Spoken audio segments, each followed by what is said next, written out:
好，等微鏈分析下呢一隻海偉電子9609抽唔抽得過？海偉係新能源實力派定伏啦，一句講晒呢隻唔係齋講嘅新股，係有實質技術同大佬照住嘅實力派，必抽三大理由。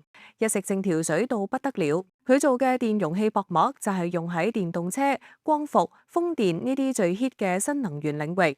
個市場每年以十幾廿個巴仙咁增長，係一條超級黃金賽道。你買佢就等於買緊成個新能源產業鏈嘅上游。而技術有獨門秘方，全中國得佢一間可以自己設計、自己開發成條生產線。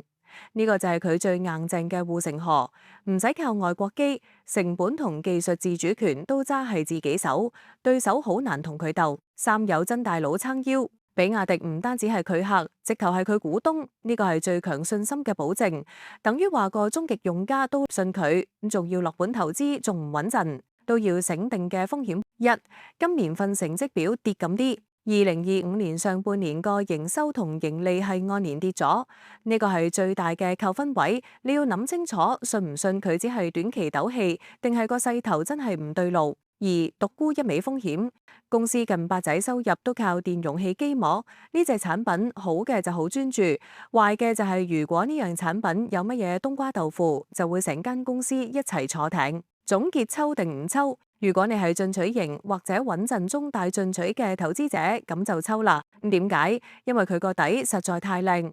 好賽道加上真技術，呢一啲基本面嘅嘢，好過好多齋吹概念嘅新股。加上有機頭包底，掛牌首日潛水跌穿招股價嘅風險相對細，短炒可以搏一轉，長揸都可以望住佢個產能擴充之後嘅增長。如果你係超級穩陣派，咁就可以等等先。經份業績未企穩，可以等佢上市之後出多一兩份業績，證明到佢真係能夠翻身嘅，先至喺二手市場買入都未遲。用你預咗輸得起嘅閒錢去抽，中咗嘅話 set 定個止賺止蝕位，嚴格執行。